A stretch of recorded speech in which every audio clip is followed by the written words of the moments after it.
Hello, everybody. Welcome to our today's presentation of RhinoLands. My name is Elham Gabuli. I'm going to present you the first part of this session, and then my colleague Frances Saya will continue with the live demo introducing the second part of the session. RhinoLands is a BIM standalone solution for landscape design. And so I'm going to, let's have to the first part, which is an overview of the main features of the program.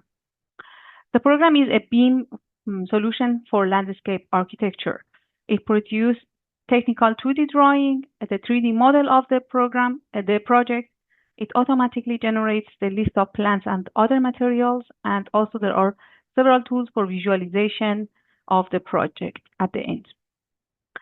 The program is standalone. It means that it already includes Rhino 8. For those of you who knows Rhino 8 or Rhino, RhinoLands is Rhino plus Lands Design, which was a plugin apart from Rhino. So now both of them are in a standalone solution that, as you see here, we have drawing tool, then we have modeling tool.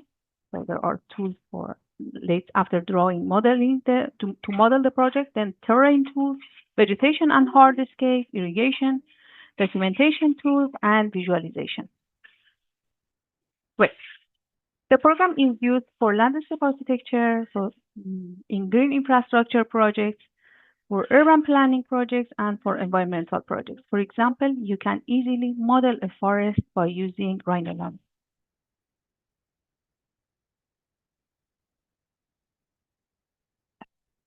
So let's see its main features.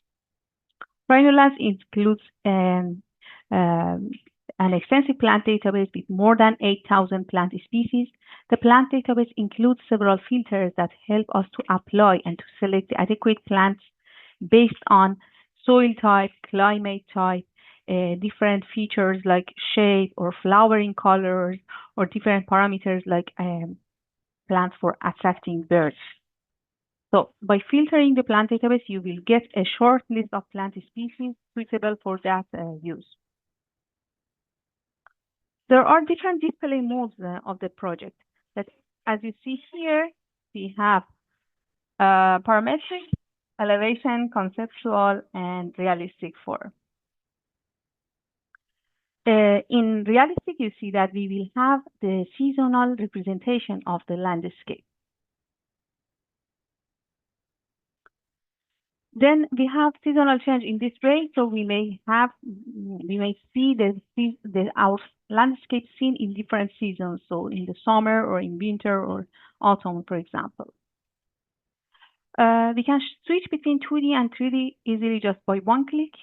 So as you see, in 2D, we have 2D blocks, and in 3D, we have realistic 3D blocks.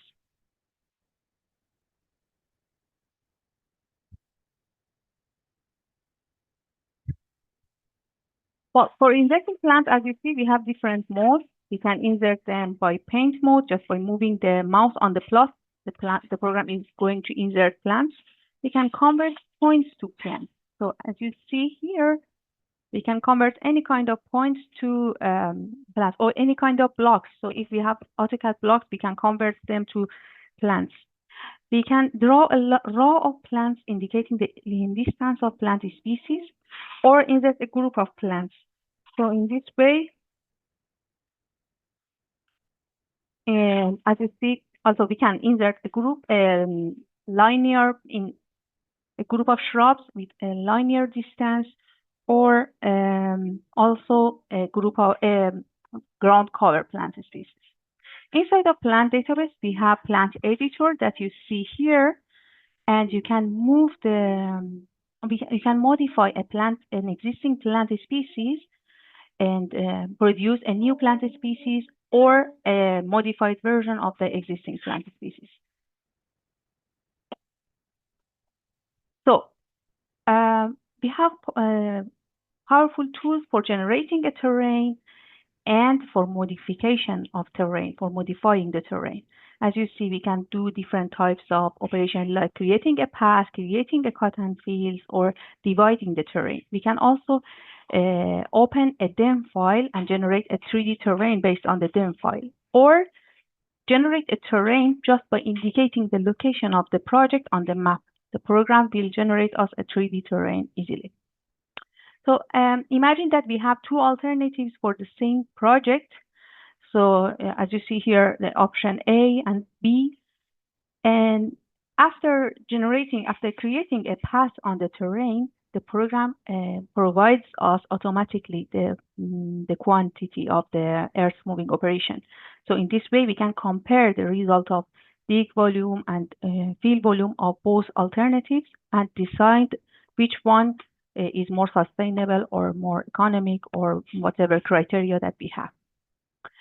We have dynamic documentation tools that you see here.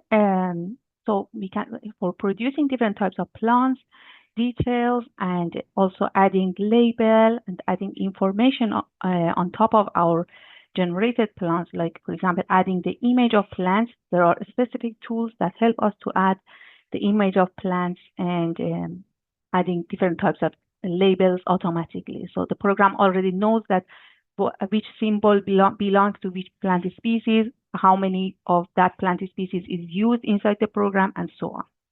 In this way, we generate different types of plants, and adding dimensions and adding different types of symbols. And finally, we will have the different plants and different sections and the 3D realistic model, right? Also, we have parametric hardscape tools like parametric wall and edging, parametric paths, parametric stairs, and parametric ramps that you see here. Also, we have parametric fences, and there is a block library of furniture inside the program that help us to add different blocks on the model. For irrigation, we have irrigation tools that help us to design the irrigation system in 2D. So we have like we insert sprinklers and the pipes, and the program will calculate the total amount of any type of pipes and sprinklers that are used in design process. For visualization, we have watch mode, we have sun and shadow tools, we have rendering options, and there are also some image filters inside the program. What you are watching here now is the sun and shadow visualization. By indicating the location on the map, you know that, well, how is the orientation of sun and shadow movement. And this is quite useful when we are going to study the shadow movement in our site. Well, without using any external rendering engine, this is the result of rendering that we achieve by the internal render of the program. So it's a realistic result by using RhinoRender, but in case of other rendering engines that we are familiar with, they are compatible. So you can apply Enscape, Twinmotion, Lumion, or V-Ray. And as you see, these are the examples of a project that is done by using RhinoLands, and then they applied a rendering engine as you see here. Well, the animation that you see here is made by Enscape based on a model that is generated in RhinoLands. As you see, in this way, you can bring your project into life.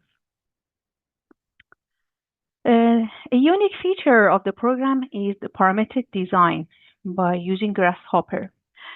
Since Grasshopper is, like, let's say, visual programming add-on of Rhino, it is for free. It's just an add-on, and it is used for advanced design and analysis projects.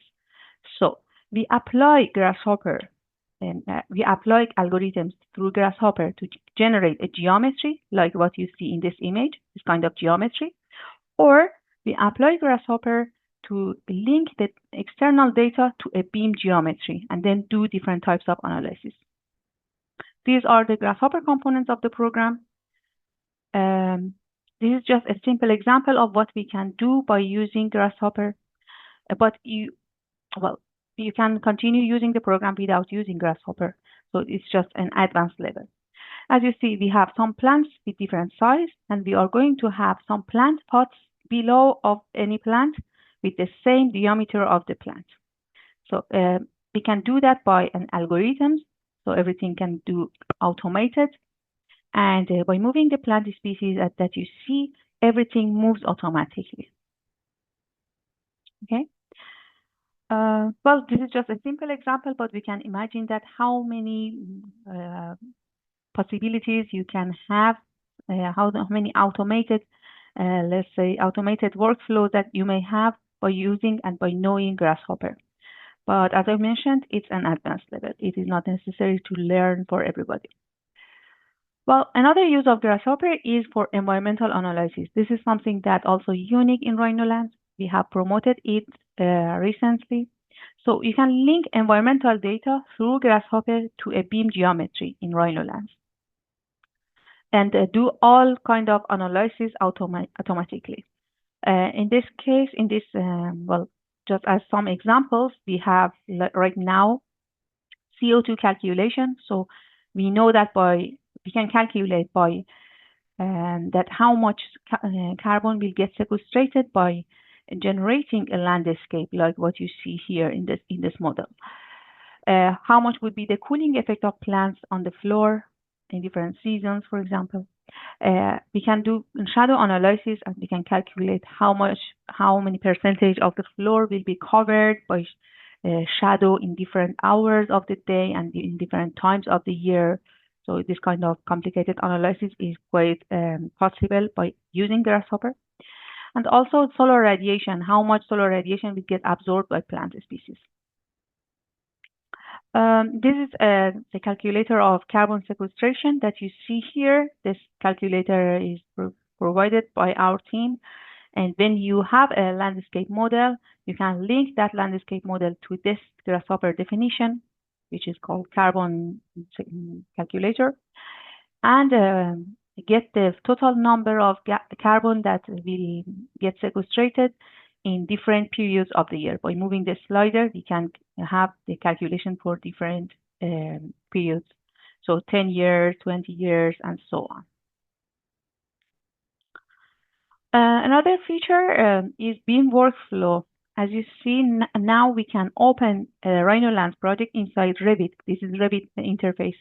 So by clicking on different buttons that you see in Revit, well, we have generated some kind of, let's see here, we have generated some kind of definitions that you can copy and paste them in Revit. And by calling them, this kind of objects are going to import it from RhinoLands into Revit, and Revit will recognize it as a beam object with all its parameters.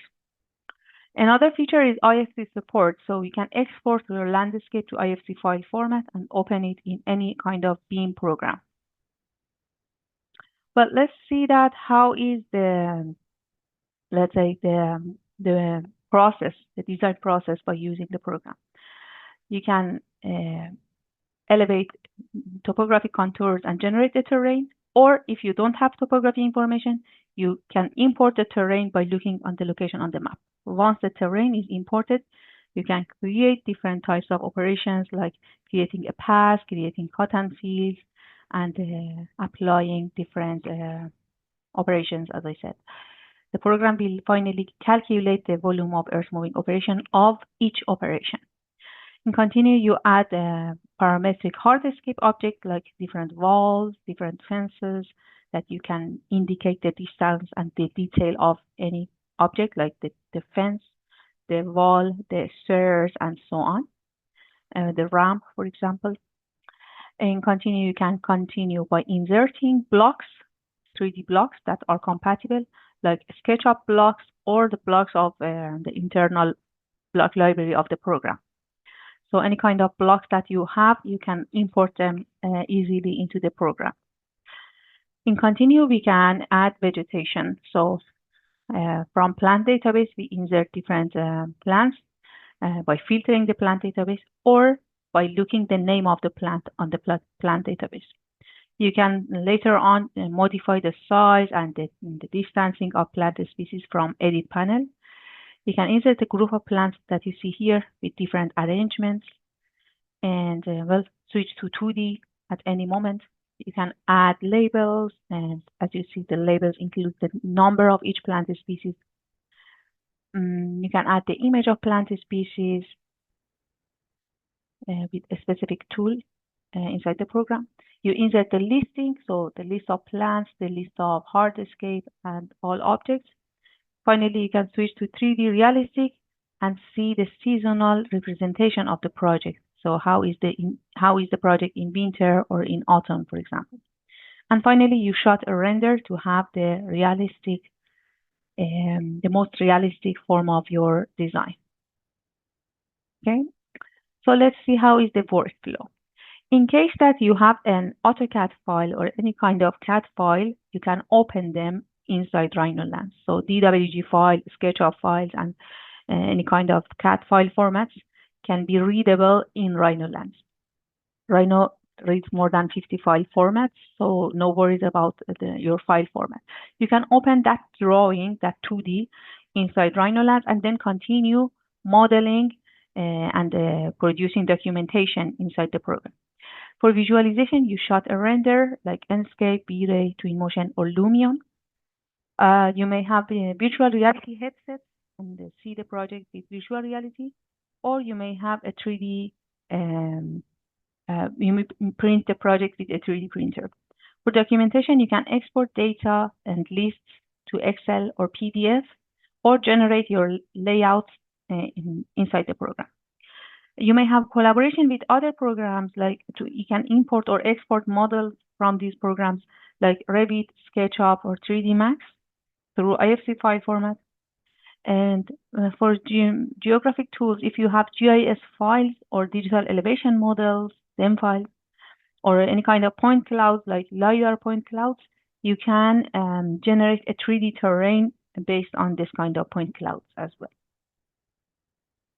So as you see, the whole project can be done by using RhinoLands. So drawing the 3D, producing sections, and producing different types of plans and concepts are available inside the program. This is a real-world application of the program. As you see, this is a good infrastructure in Madrid, and all the design steps and the documentation and everything is done inside Rhino. So the program has a 60-day free trial. The licenses are permanent, so even if you have educational license, you can use it after graduation. You will have free technical support from our team, so feel free to write us an email about your technical issue. And there are educational and lab licenses for schools at a very reduced price. So up to now, is there any questions? Or we can continue with the second part. Well, all right, so I will take over. Now you can, So let's continue with Francis. Okay. Probably just continue, and then after probably is going to speak. Okay, yeah, perfect. Or just feel free to stop me at any time if there is any, feature that I show that maybe you want to see more in detail. Okay, because we will basically see what we have seen in this presentation, but a little bit more in a live demo. Okay, so this is the RhinoLands interface. We have explored a little bit all the different tools that come with the program. They are the same as you can find in Rhino, vanilla Rhino, but all the functionality, all the commands are there. This is just a simplified interface, and by typing here any command, so you will be able to find all the related commands that that are available in Rhino. Okay. And again, this is the way one way of running RhinoLands. But if any of you are familiar with Rhino, you can also have it, with a traditional interface and just have Lands Design running as a plugin with all the specific commands here. Okay. But today, we'll focus this presentation on the RhinoLands interface, which is more simpler and easier to follow and to use. This is an empty file. It's important to know that we have here all the different commands available for 2D drawings, tools to work with 2D geometry, basic 2D geometry. Okay. Then we have the commands to model in 3D and also do operations with 3D geometry. They can be very complex. Okay, from simple tasks to very complex fillets, and designed. And then we can see terrain modeling tools, vegetation tools, and so on. Okay, we'll explore some of them today. And these are the different viewports. There is like a viewport from the top, another from the perspective, two side viewports. By clicking here, we can expand this and work on a specific viewport. And also we have page layout. So this is like AutoCAD's, layout space. So it's basically how we want to present our 2D drawing.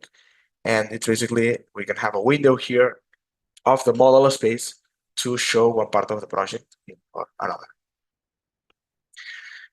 Now let's imagine a typical situation where you import a DWG file, okay, a 2D drawing from an AutoCAD file. I mean, you can also draw it here with necessary tools, but you could have it created with from another person as a DWG file. So we can open here a new file. RhinoLands can open many different file formats, as you can appreciate here, and including DWG files. Okay, so we'll open any of these files and just, start. Sorry, I need to select it. Well, there are some import options that I will skip right now. But basically here you have all the 2D geometry distributed in layers, just like you have it in AutoCAD. All the geometry can be managed in different layers to control the colors, the material, the visibility. So we can hide layers or select objects at different layers, okay? These are just 2D objects. So from there, we could start modeling our project, okay? There are commands to create surfaces from curves, hardscape elements from curves as well, terrains, and so on.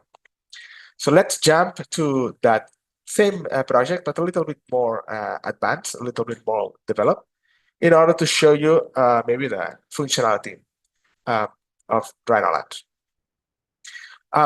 Well, it's important also to notice that we have these different panels from where, not only the layers that we have already seen, but also the panels to check the properties of the object that we select. So from here, we will be able to change the basic attributes or change the layer or have some information of the objects, okay? But from this edit panel, we will be able to edit these objects, especially if they are like smart objects like the vegetation elements or the hardscape elements, okay?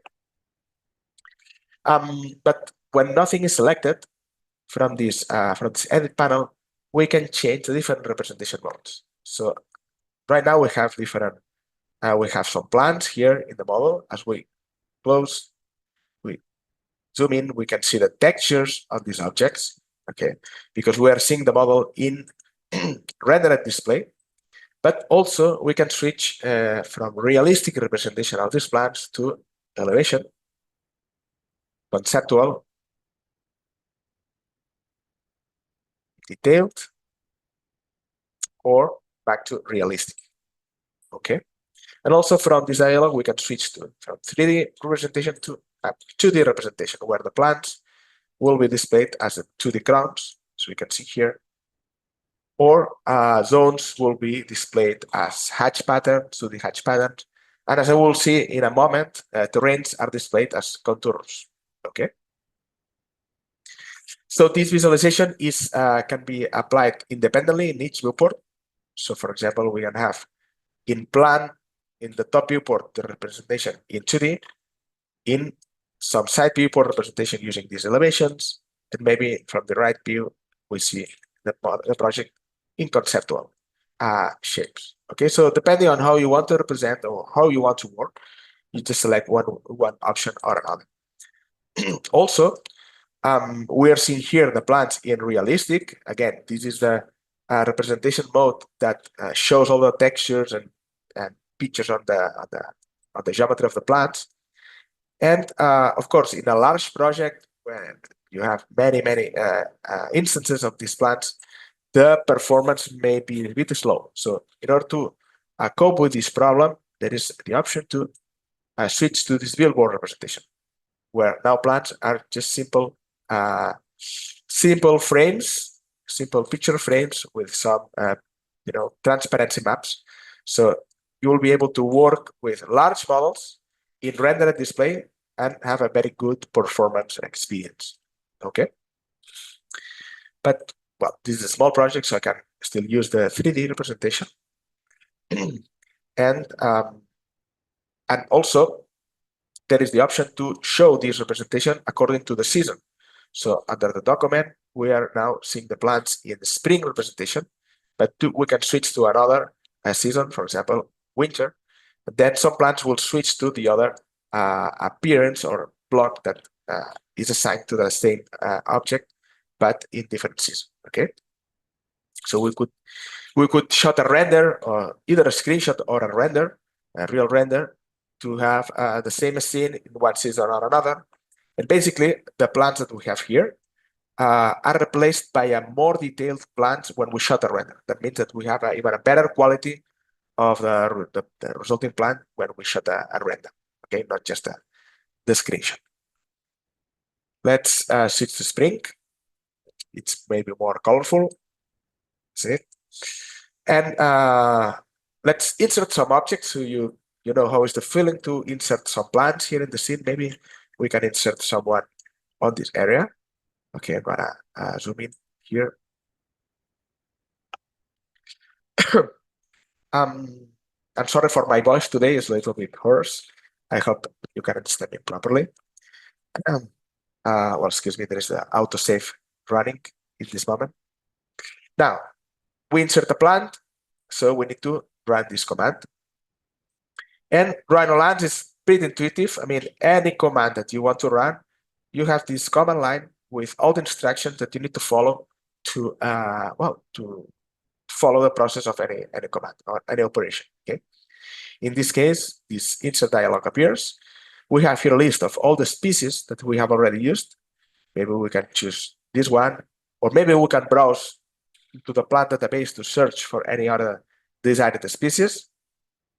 Here we can find up to 8,000 species. In this case, we are filtering all the plants that come with render, but if I show all, you will see here the number of species that match with this criteria. Okay, so we can start applying filters of any of these characteristics, shape, leaf type, whatever. He will find the coincidences, okay, and that way we'll be able to find for one specific species. This plant database can be expanded. I mean, we can take any of these species and create a copy and work on that copy to modify all the name, the characteristics, all details, and also the 2D ground that is assigned to that species, the 3D shape for the conceptual, also the realistic file. Maybe you can do that for this species. I can open the property of this property sheet of this species, and by clicking on this button, I will be able to modify any detail. And here on the display, I can browse to the library of 2D grounds that come along with the program and select any other 2D block. Okay, these blocks are nothing but 2D geometry in an individual file. So if you have your own 2D block, you can use it as well. So you can just have this block in that folder, and that file will be available to pick from here when you want to assign that representation for a plant in 2D. Okay. Same applies for the conceptual shape, detailed, and here you can also assign a different file for this, realistic representation that plants have, that are those that can handle different variations of the 3D geometry, textures, images, colors for fruits, for example, if you want to assign that to different seasons. Well, I'm gonna cancel this by now. I'm gonna just select this species, for example, and then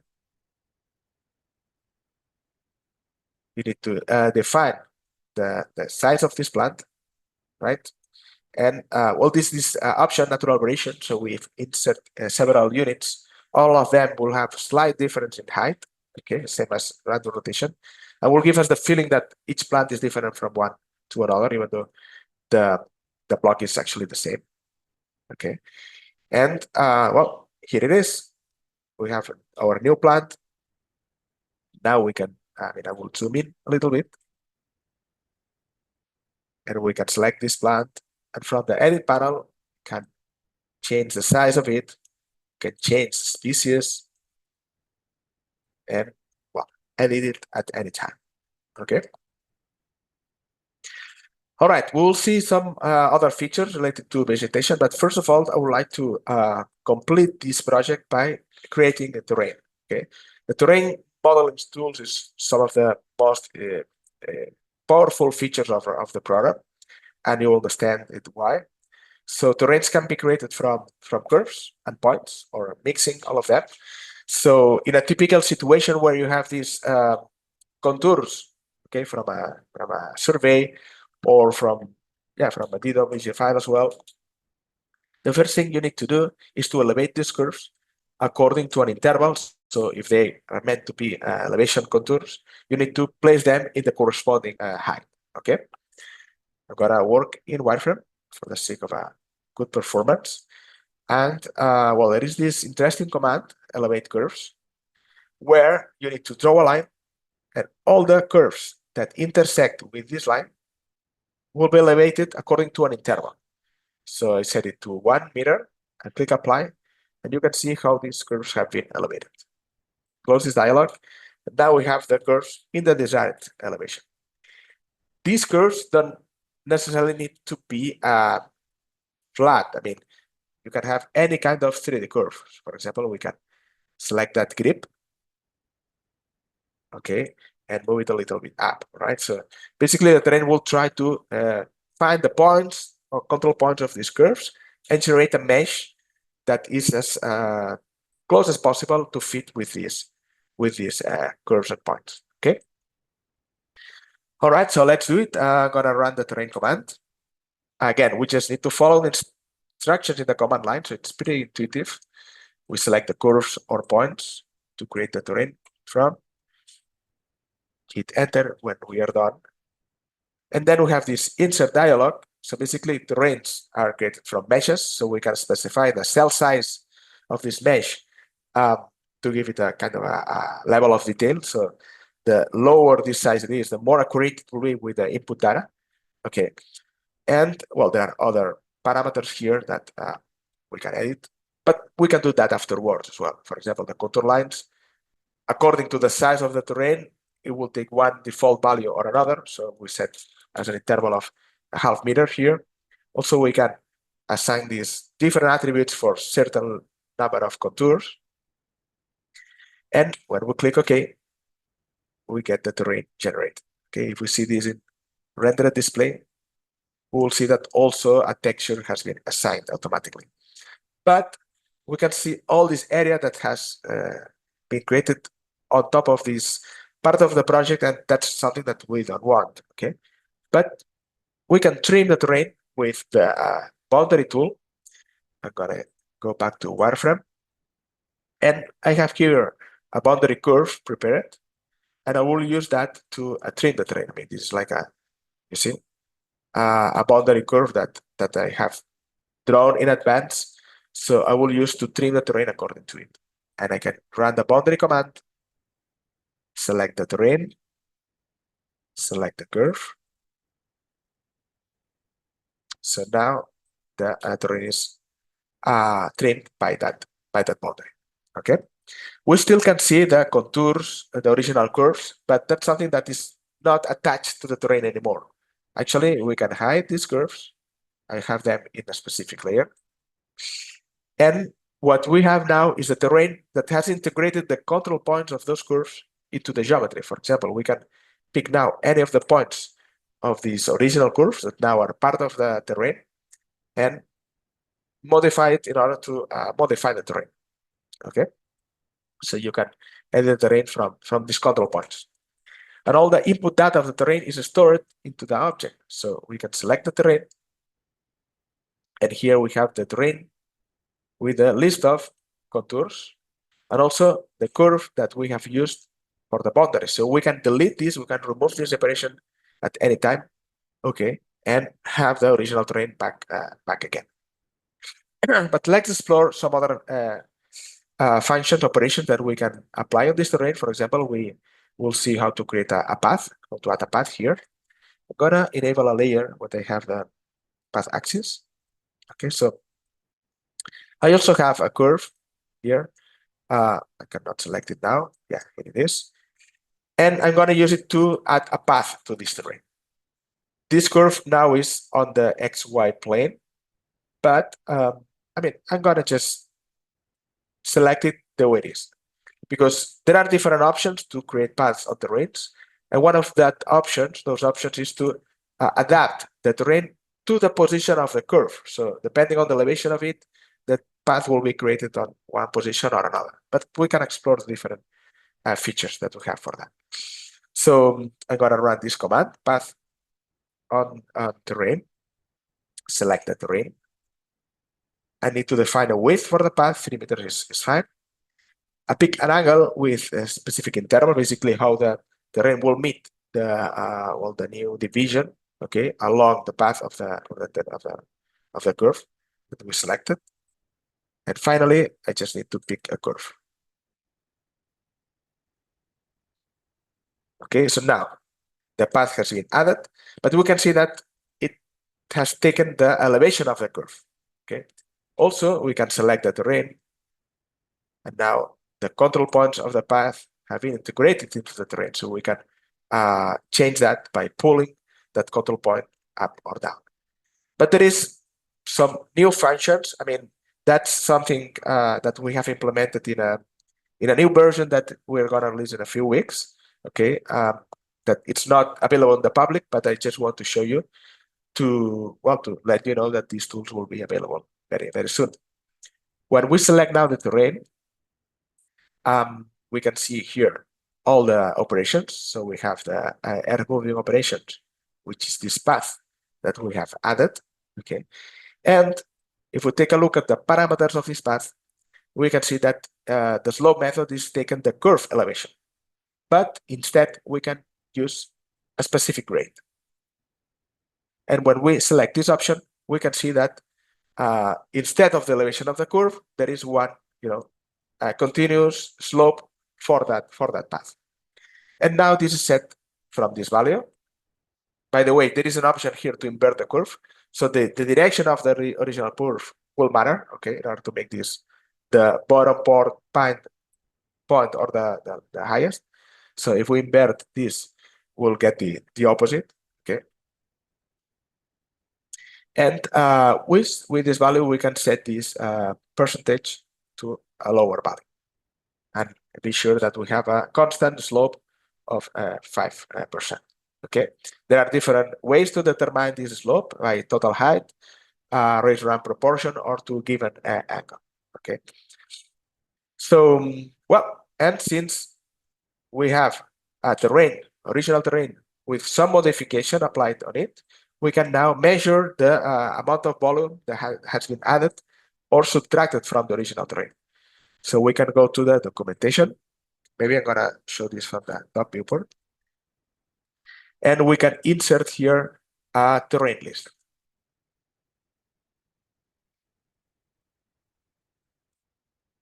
So the terrain will show the operation of the path, okay, with the total amount of the area of it, and the fill and the dig volume that has been necessary to in this operation. Okay, this is a list that is linked with the 3D model, so it's kind of a smart list.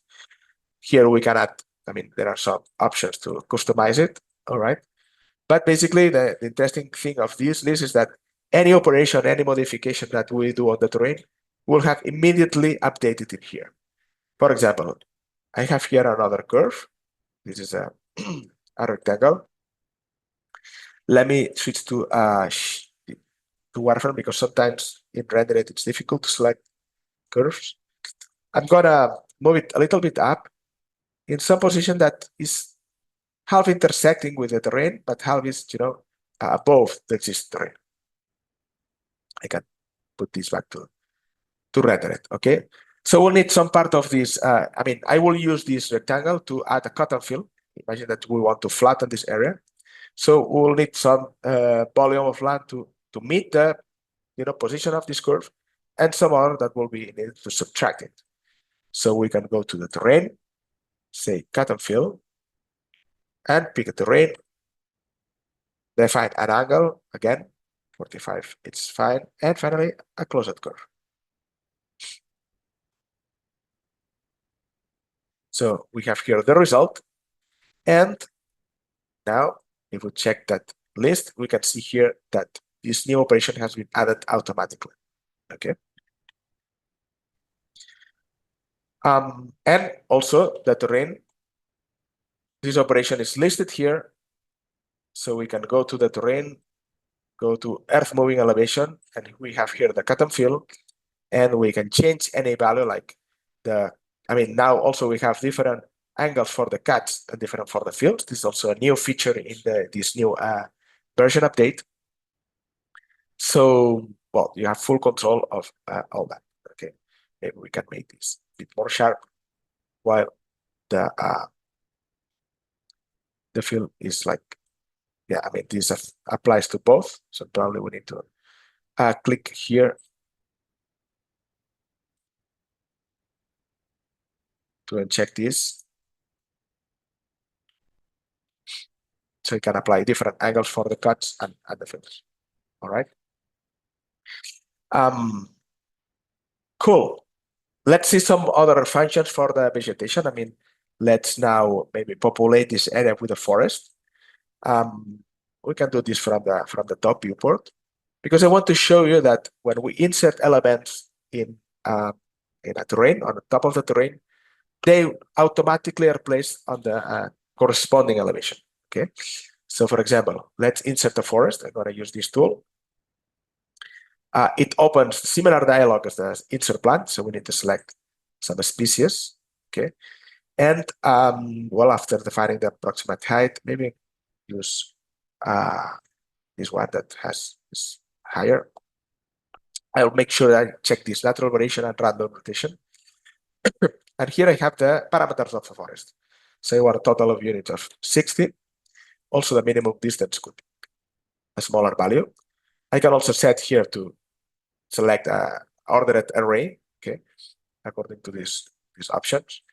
But well, I click OK, and now I can either select existing polyline, existing boundary. I could select the same curve that I used for the boundary, or you can draw it on the fly. For example, I can choose polyline.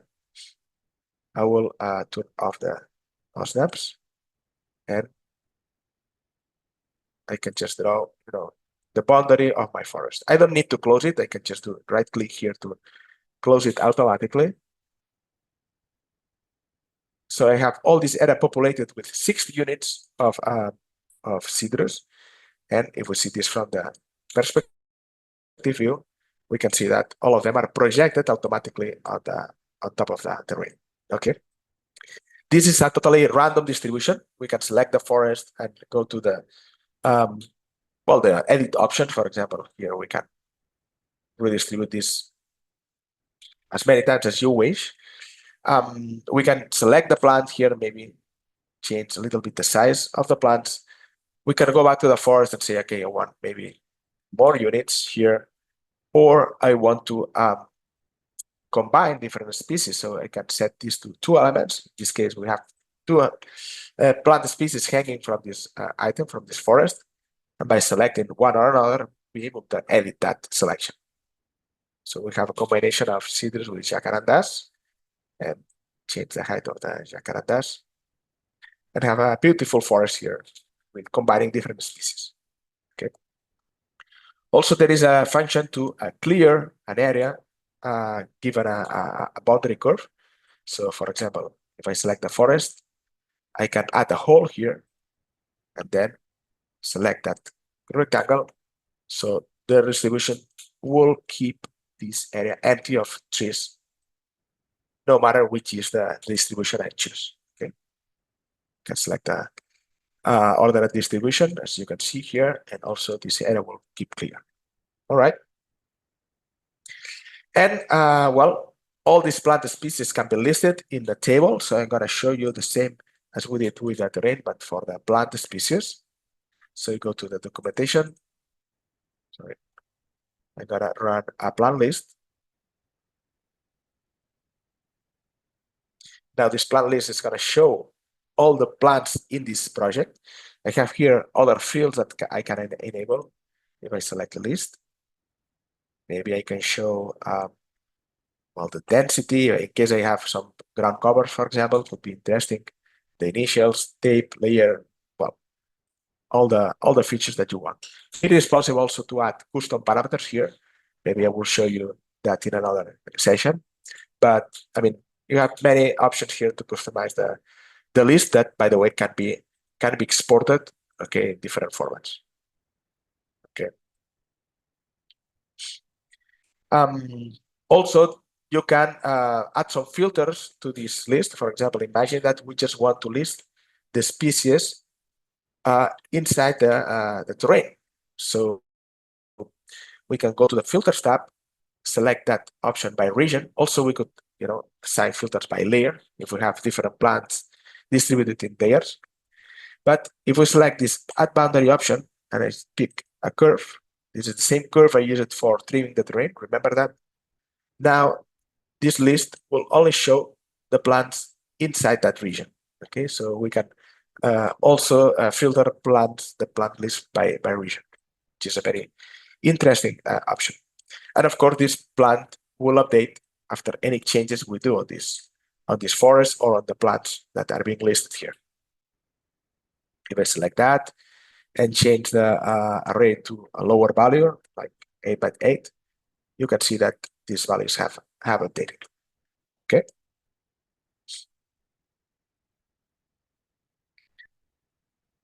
All right, let's continue now maybe to show some of the hardscape tools.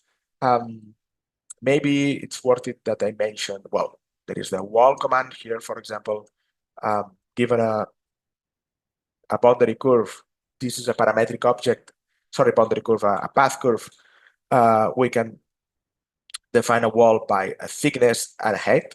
Okay, so I can just select the justification and well, yeah, I'm gonna select the polyline and maybe I'm gonna pick any of these points and draw a wall that goes all along these points. Okay. Well, if we snap on a point on the terrain, the wall will snap also on top of the terrain. Okay, so that's something to take into account.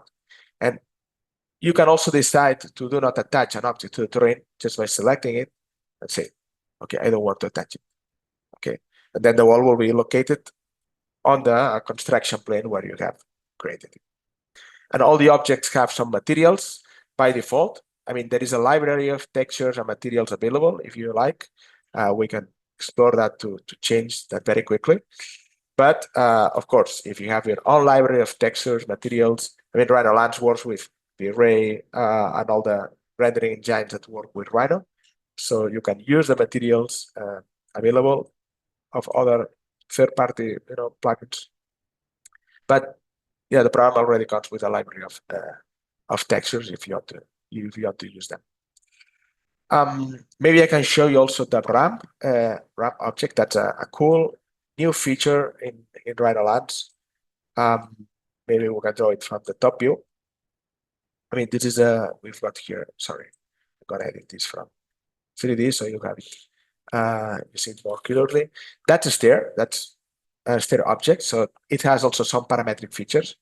For example, I'm gonna change the width to 1 meter. And maybe I will change the alignment to right or left, because I'm gonna draw the ramp on the other side. Now, from the top viewport, I will create a ramp element. And again, you have some parameters. For example, I want this ramp to be aligned from the left. I'm gonna draw it along this wall. Next to this wall, there is a start height and some maximum extension when you create, ramps with different flights. And here you define perhaps how to define the slope of this ramp works in a similar way as the path of the terrain. So it can be as a percentage, can be as a given height, so use this option in this case, or just by a given proportion or angle. Okay, and the width will be just 1 meter. I click OK, so I need to draw the ramp through a polyline. It could be also spline, so you can have totally curved ramps. And yeah, we'll just tap on this part and end it here.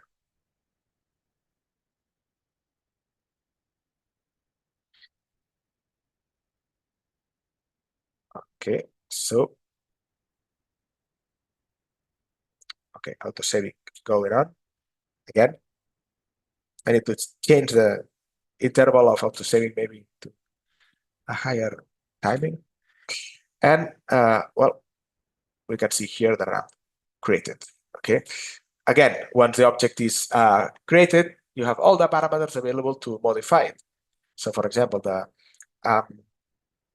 for the ramp, the start height will be 0 in this case. Okay, and maybe we can change also the width. So yeah, I would just change that to, I mean, there is also this option pick, so you can measure on the flight, you know, the desired width.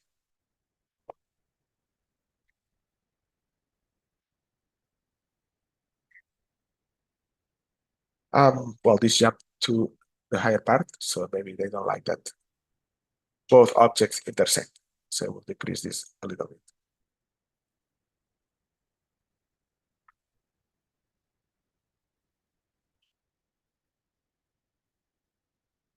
All right. Oh, you just simply, we can just simply, maybe it's just do not adjust the terrain because there are just two terrains that are intersecting.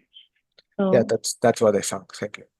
They will tell to do not adjust the terrain. Maybe it's detecting some object tagged as a terrain, and that's why it's placed above. Okay. Actually, all the objects that are located on top of the terrain just project on top of the terrain, but you can also tell just a surface. You know, you can tag it as a terrain, and when you do that, all the objects that are sitting on top of these objects will identify that geometry as a terrain as well. So they will be projected on top of it. Okay. All right. So just to finish, I would like to create some animation of this project. So there is here a specific panel to run animations in a very simple way. So, well, we need to define a camera path. So I'm gonna enable here a layer where I have this camera path. It's just a curve that I created before. And back to the animation panel, I click this button to assign this curve. And now, actually, I can actually hide it once the path is linked, so it wouldn't really need to see it. And here we select the animation settings. So it could be number of frames per second or total duration of 10 seconds, for example.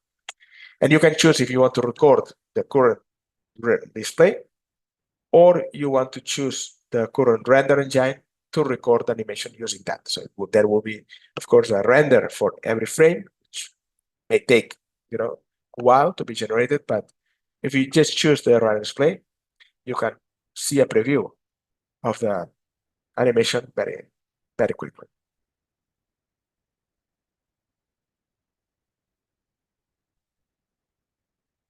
Okay. Well, in addition to that, there are some native tools to just with a screenshot, you can run many different analyses. So for example, with the sand panel, we can activate it. We have already seen this in Ahan's presentation, but that's kind of a cool feature, So this document is actually being geolocated, so you can change that from here. We are based in Spain, so in Barcelona, so I'm going to choose that. And you can just, run this animation, so according to moment of the year or time during the day, and have an idea, a slight idea how the shadows will affect in the project in that location. Okay. All right, so maybe there is some time for questions. Let me know if you... well, There were several questions. The chat was moving all the time. So the technical requirements of the system, I just put it down in the chat if you want to check with your system. But in general, it's a regular, normal, updated system would be fine. The same as you may have for SketchUp, for example, or any kind of CAD programs in this level. But you should take care of your rendering engine, because rendering engine is the one that asks you more RAM and more graphic card. Okay, so another question was about there were some questions in private about the market, how is the program is growing, and which countries are it is using, but also there are some questions about listing, which kind of objects we can list. Because well, you can list plants, you can list terrain, land movement, you can list areas. I mean, I didn't show how to create areas because we had already a few of them, but areas are nothing but textured surfaces that are displayed with a hatch pattern and a label in 2D. So you can list that. You can list sprinkles, pipes, walls, paths, fences, basically all the 3D and elements that are available here. Also, the urban furniture is can be listed. Well, it's quite time saving because you are not going to count one by one the elements. Everything can be counted by the program automatically. So even the walls and any kind of curves or edgings that you are using in your landscape are going to be quantified automatically. For example, can you insert the wall list, Francesc, please? Yeah. Just to have an idea of how this tool can help us. And well, yeah, here. So in wall list, if you get closer, you will see that the wall is not named in this model, in this example, but you see that there are different specifications from different walls. So the wall with 20 centimeters of width, with 48 centimeters of width, and how is the height of that wall. So there are different walls. If you export this list to Excel, you can add other parameters. For example, you can add the name of material of that wall or that edging or that curve that you have in your landscape, for example. So there's an export list option also is quite useful here. Yeah, I mean, and well, I'm going to invite you just to try out the free trial because there's a 60-day free trial. So we believe that this time provides you enough time to explore a little bit the program, and then if you want to purchase the program, there is an educational license at a very reduced price. Yeah, Eva, I can see Eva is asking about the environmental analysis. I mean, if you go to the